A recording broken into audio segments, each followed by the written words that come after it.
Amigos queridos,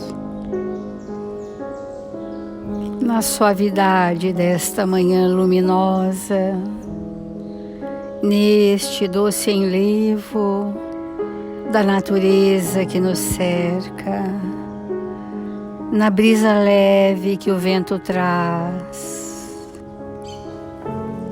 na sinfonia dos pássaros que fazem vibrar as fibras mais sensíveis dos nossos sentimentos, nos reunimos em nome de Jesus, asserenados em nossos pensamentos, para alcançarmos as sintonias felizes que vertem do coração misericordioso de Jesus, Divino Mestre, a nos envolver nas cintilações do amor, na forma da verdade. Estejamos vibrando em uníssono com o pensamento de Jesus, mergulhados em seus ensinamentos de vida eterna, para juntos, Senhor, buscarmos compreender a nós mesmos. Ensina-nos, Senhor, a servir, sem perguntar a quem ou até quando, para que a nossa existência na Terra seja pautada no bem constante. Assim, amigos queridos, em nome de Jesus e dos Espíritos sublimes que em seu nome são conosco neste Evangelho, iniciamos as reflexões desta manhã. Obrigada, Senhor. Obrigada, amigos, e que assim seja.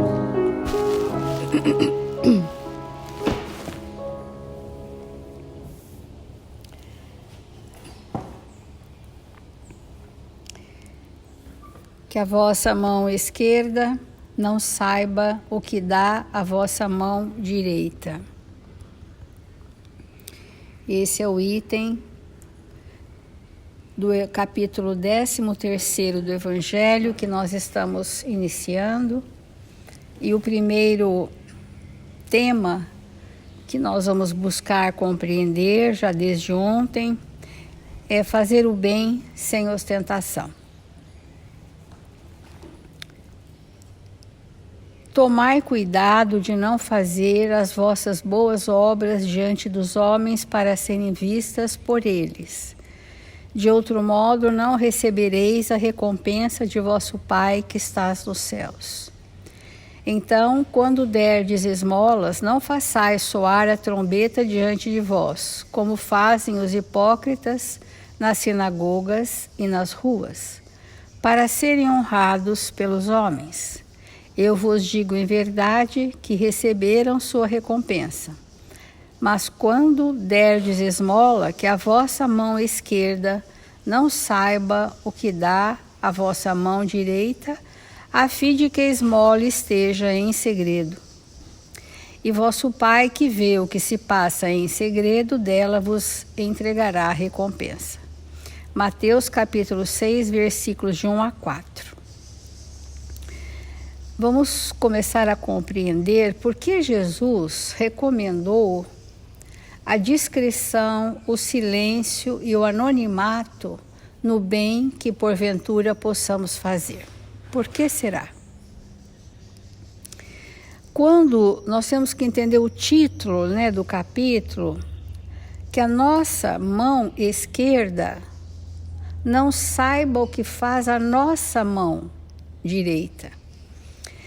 Entendam bem isso. Então, de quem nós devemos ser sigilosos? Para conosco mesmo. O que a mão faz, a outra não precisa saber, não é o outro não precisa saber, sou eu que não preciso saber. Isso é muito complexo entender. Não é assim, olha, que a minha mão esquerda não saiba o que dá a minha mão direita, é diferente de que a minha mão não saiba o que o outro recebe. Não é para o outro, é para comigo. Por quê? Porque aquele que traz o bem como construção de sentimentos, e sentimentos vibram e se manifestam e se comportam espontaneamente daquele que tem sentimentos. Isso é dar. Isso é doar de si. Então, aquele que tem sentimentos age e se comporta naturalmente dentro daqueles sentimentos, não tendo nisso nenhuma vaidade, nenhuma necessidade de que alguém saiba que se fez ou não se fez, porque nem aquele que está fazendo bem sabe, porque é natural naquela característica dele, é espontâneo para ele. Então, ele nem sabe que está ou não fazendo bem. Ele tem a consciência do dever retamente cumprido, ele tem os sentimentos harmonizados sem culpas e conflitos, porque está em pleno exercício do bem.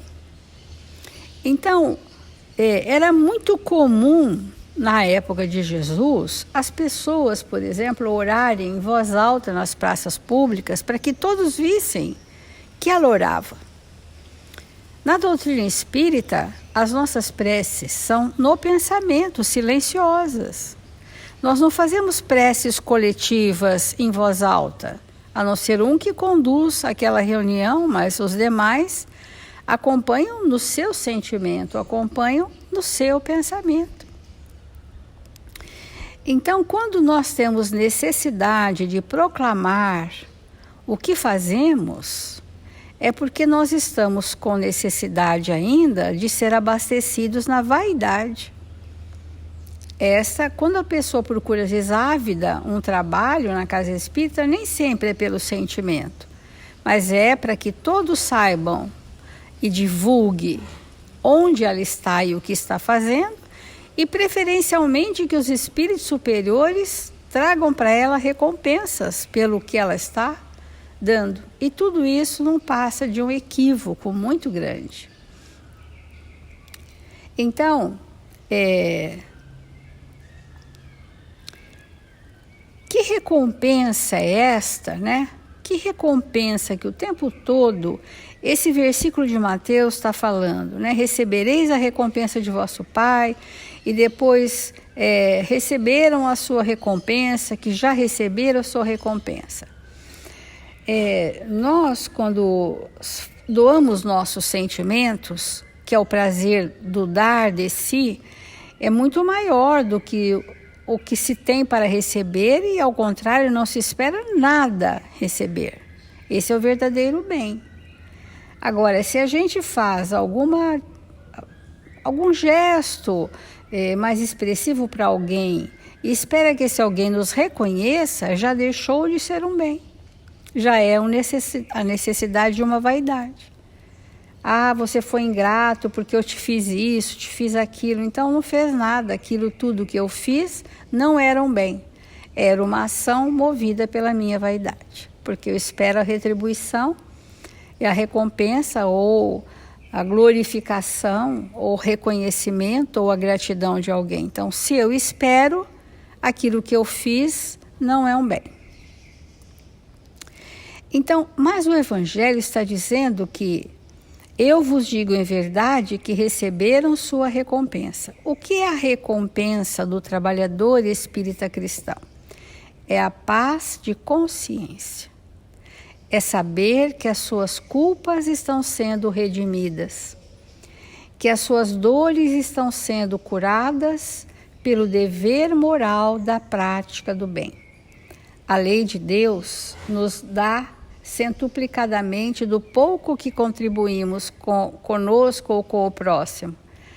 Então, para que a gente perceba que já está recebendo centuplicadamente, pelas vias das leis de Deus, nós precisamos ter olhos de ver, porque do contrário, continuaremos recebendo centuplicadamente.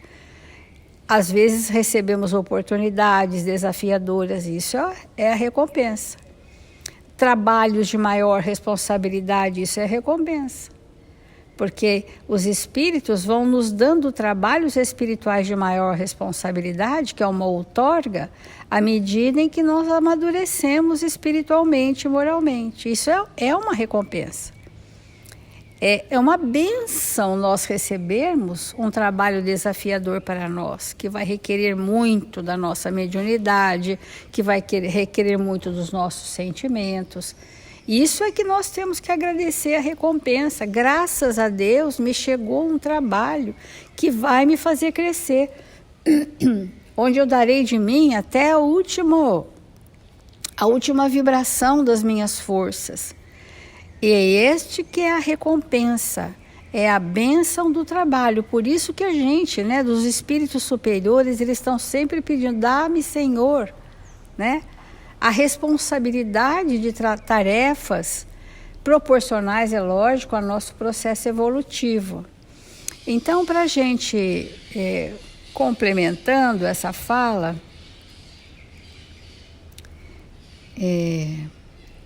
do livro O Evangelho por Emmanuel, segundo Mateus, que ontem nós falamos do benefício oculto e hoje a gente quer falar sobre ainda essa ocultação do benefício, chamado aqui, Emmanuel chama de em silêncio, em louvor do silêncio. Está no Reformador, de fevereiro de 1953.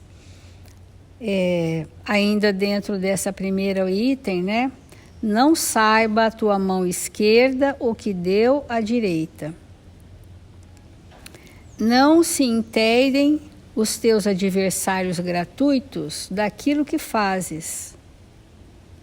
Olha, os adversários, nem os adversários devem se inteirar do que fazes, sob a inspiração da fraternidade e da justiça.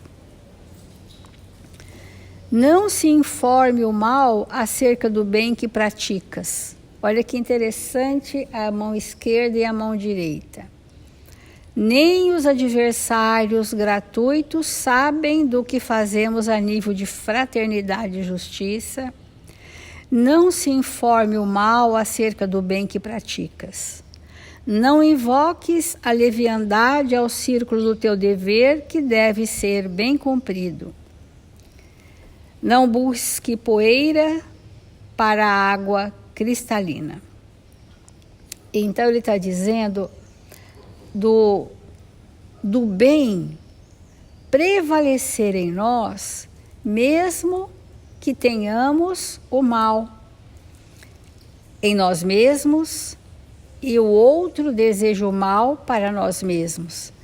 Então, qual é a ideia do bem, né, amigos? A ideia do bem é nós começarmos voluntariamente, conscientemente, fazer o nosso dever.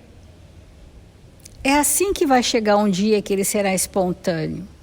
Então, por onde começar? Arrastadamente, com obrigações, aquilo ainda não nos compõe, mas nós sentimos que é por aquele caminho que devemos trilhar, aprendemos ao sacrifício, à dedicação ao próximo, até que a gente tenha sentimentos nessa ação, e aí ela se torna uma necessidade nossa, sem a qual nós não viveremos. Então, há pessoas que têm muita dificuldade de perseverar no bem constante. Por isso que a gente fala muito assim, o bem constante, né?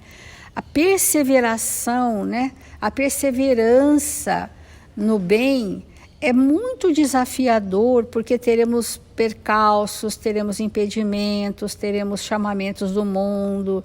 Então, perseverar até o fim, né? Até o fim dessa existência, fazendo aquilo que nós já sabemos e que precisamos então viver, é o início da prática do bem. Porque nós já temos clareza do que é o bem e o mal, desde os primórdios, que Kardec mostra isso no Livro dos Espíritos. Então, se nós já sabemos e não vivemos, o primeiro ponto é, bom, eu sei que eu preciso vencer, por exemplo, a minha mágoa, eu sei que eu preciso vencer o meu ciúme, eu sei que eu preciso vencer o meu apego ou outras mazelas tais, porque são estes que impedem o bem. Não é se eu tenho mais coisas para dar para alguém, não é. quais são as emoções impeditivas da minha ação no bem, que se eu não as resolver, é por aí que eu serei testado, porque eu não serei testada naquilo que eu já superei. Eu estou sendo testada naquilo que ainda não arranquei de mim, não superei. E este é o impeditivo da prática da caridade. Porque não tenhamos certeza, aliás, de que nós podemos fazer coisas, comportamentos, e aquilo não repercutir dentro de nós. E não termos força para mobilizar o que a gente veio mobilizar no bem. Então, se eu sei que eu tenho que respeitar a opinião alheia, eu não posso pensar que estou respeitando por fora, no verniz das aparências, e por trás, no meu íntimo, estar contrariada, com até irritabilidade. Porque eu sei que eu preciso respeitar, mas eu não preciso seguir. Eu não preciso me acompliciar com o pensamento do outro, que pode estar equivocado, mas eu vou respeitar a trajetória que ele precisa fazer com ele mesmo. Então aqui diz Emmanuel: não te associes à perturbação para a sementeira da harmonia. Jesus não se reportava somente à humildade no ensinamento a que nos referimos. Destacava também a prudência e a ponderação, assinalando a riqueza do silêncio que nos compete usar nas menores lutas da vida, em favor do êxito de nossas tarefas. Lembra-te de que os problemas se estendem ao infinito. Cada ser, cada criatura, cada consciência possui necessidades diferentes entre si. A caridade para com o instrutor não é a mesma que devemos prestar ao aprendiz, e a assistência ao bom enfermo não é igual a que nos cabe dispensar ao homem robusto. A cada um segundo as suas necessidades, amigos. Como ontem nós falamos, sábado, aliás, nós falamos que não é só de pão que vive o homem, e muitas vezes a pessoa está faminta de alimento espiritual. Ela está necessitada da luz da verdade. Ela está precisando compreender a ela própria e isto ser uma ação do bem constante. E um dia pode ser uma caridade, levar ao outro a rasgar os véus da ignorância para que ele possa desenvolver os talentos divinos, as potencialidades divinas, para que ele caminhe para a sua felicidade por si mesmo.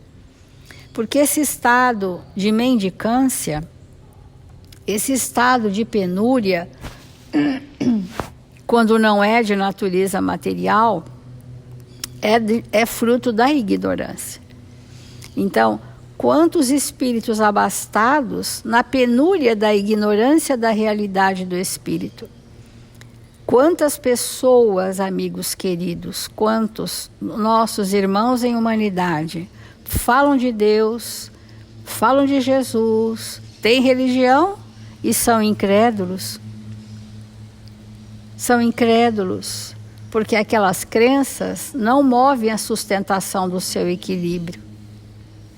Não fazem com que se reconciliem com seus adversários. Não promove uma ação transformadora interna, porque veem a vida como sendo uma existência.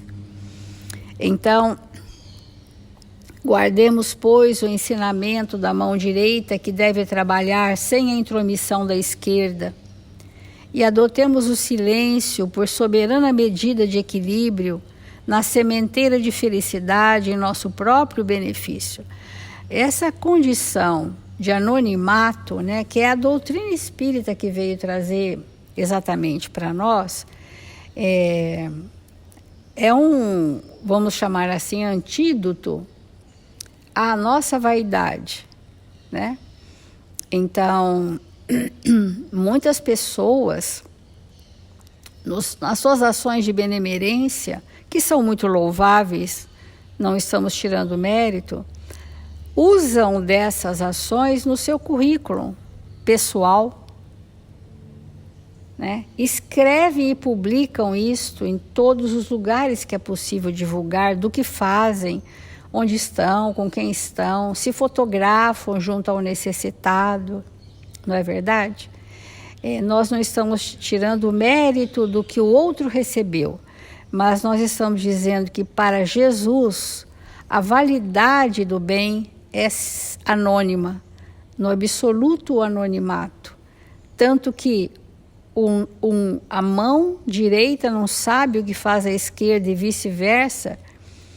Esse silêncio, né, que precisamos fazer é quando nós deixarmos de sentir que o outro precisa nos aplaudir, que o outro precisa nos valorizar, que o outro precisa validar o que estamos fazendo. Enquanto estamos fazendo para que o outro valide, para que o outro me reforce, para que o outro me valorize, nós estamos no painel da ilusão. E aquilo que pensamos ser o bem se chama vaidade. Olha que complexo, né, para a gente poder entender isso, né, porque Emmanuel tem essa lição também, que conjuga com aquela de forma muito próxima, que eu gostaria da gente compartilhar hoje, que é em silêncio, que também fala do silêncio da caridade, do vinho de luz. Diz assim: não servindo à vista como para agradar aos homens, mas como servos do Cristo, fazendo de coração a vontade de Deus. É de Paulo aos Efésios. O que nós fazemos não é para agradar alguém, mas que seja a vontade de Deus em nossas vidas. Que importante, né, esse momento. Se sabes, atende ao que ignora.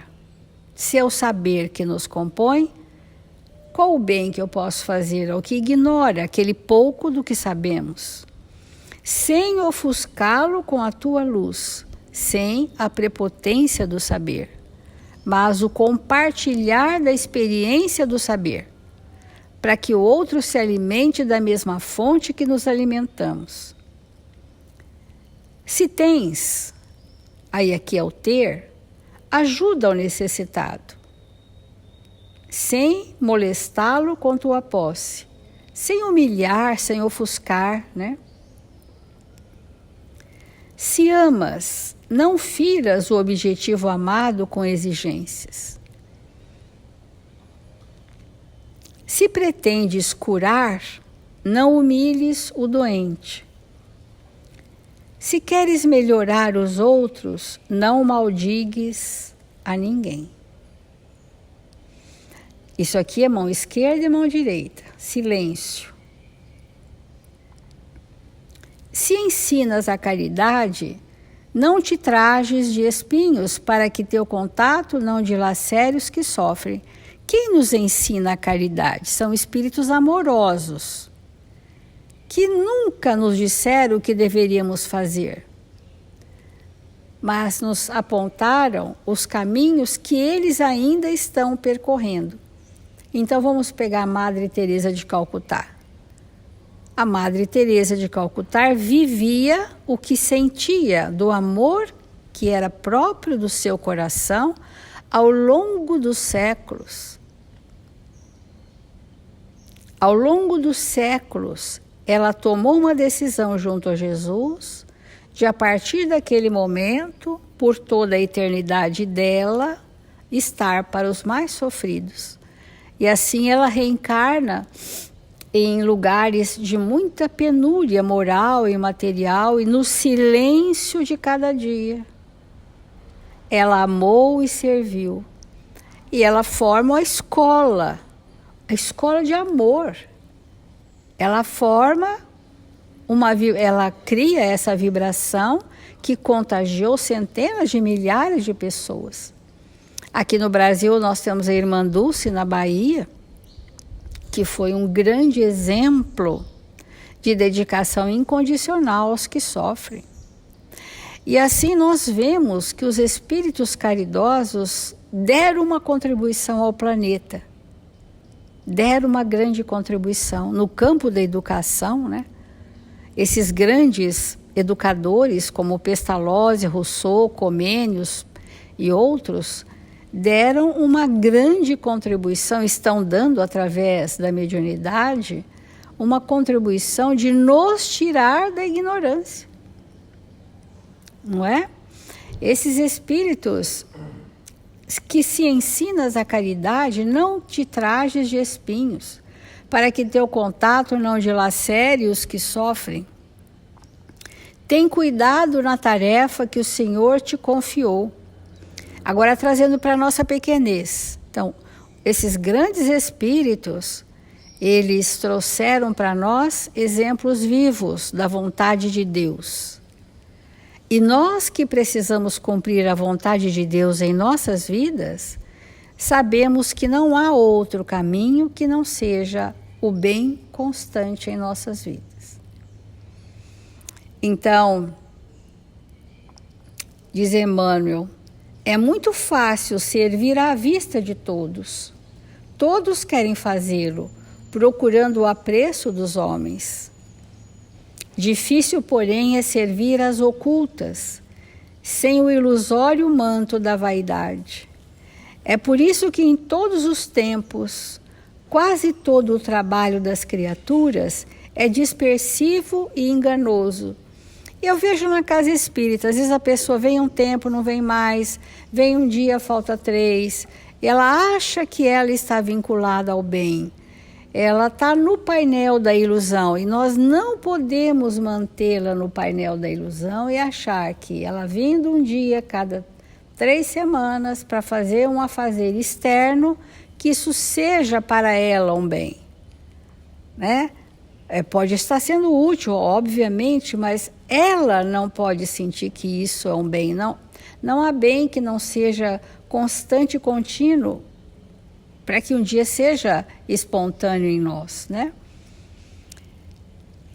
É por isso que em todos os tempos, quase todo o trabalho das criaturas é dispersivo e enganoso. Ela está se enganando, porque ela acabou de ter uma crise de cólera em casa. E ela chega com a mansuetude da palavra que não convence a vibração. E, em geral, cuida-se de obter a qualquer preço as gratificações e as honras humanas. E é interessante quando a pessoa quer trabalhos que a destaquem naquela instituição, que todo mundo recorra a ela, que ela seja procurada, né? Seja de falar assim, olha, o seu trabalho ali no anonimato da periferia durante 10, 15 anos, a pessoa fala, mas isso eu não quero, porque eu acho que eu tenho muito mais para dar. Eu ouço isso todos os dias. Tu, porém, meu amigo, aprende que o servidor sincero do Cristo fala pouco e constrói, cada vez mais com o Senhor no divino silêncio do Espírito. Vai e serve. Não te deem cuidado às fantasias que confundem os olhos da carne, nem te consagres aos ruídos da boca.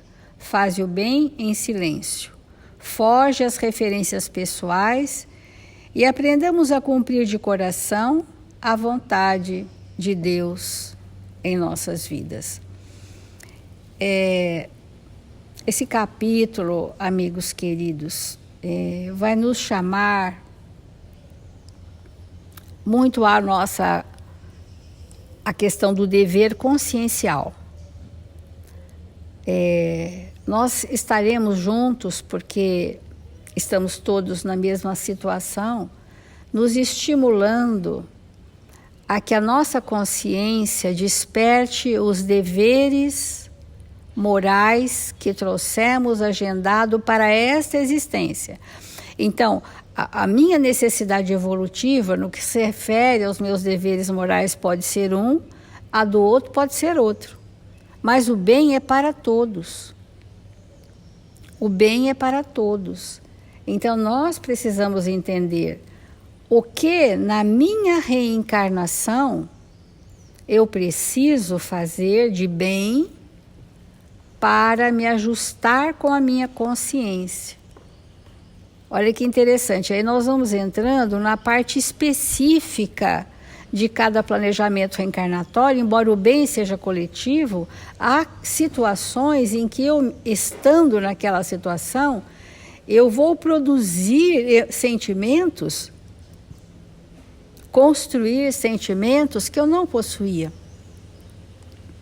naquele bem que eu vim fazer. Então nós citamos o exemplo de Madre Teresa, Irmã Dulce e tantos outros espíritos, que nós só ficamos sabendo mesmo a vida delas ou quando estavam prestes a desencarnar ou pós-desencarne, porque ninguém se importava, ninguém via, sabia-se, mas para a grande maioria estávamos o quê? Anestesiados. Porque é disso que nós vamos falar nesse início de capítulo, dos nossos deveres morais em relação à nossa necessidade evolutiva. Então, vamos encerrando por aqui, fazer a prece.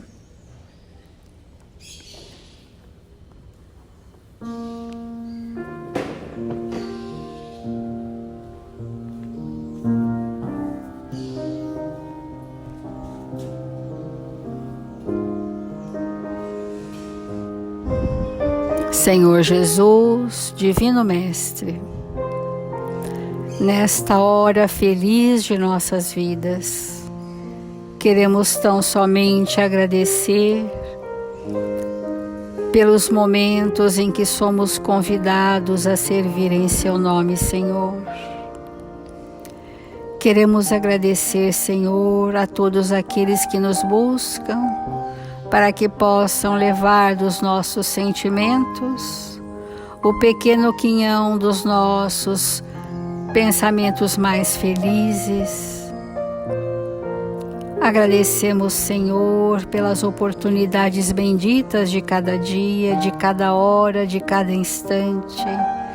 E pedimos, Senhor, que tenhamos olhos de ver, sensibilidade para registrar os convites que a vida nos traz, apontando-nos caminhos ainda não percorridos, caminhos redentores, caminhos iluminativos, caminhos do bem rumo à caridade. Nesta hora, Senhor, confiantes no amparo misericordioso dos Seus mensageiros, pedimos pela humanidade da Terra, nossos irmãos, que recebam de conformidade com as suas dores e as suas necessidades, e que a paz se estabeleça no íntimo de cada um de nós. Obrigada, Senhor Jesus, obrigada, amigos queridos, e que assim seja, Mestre.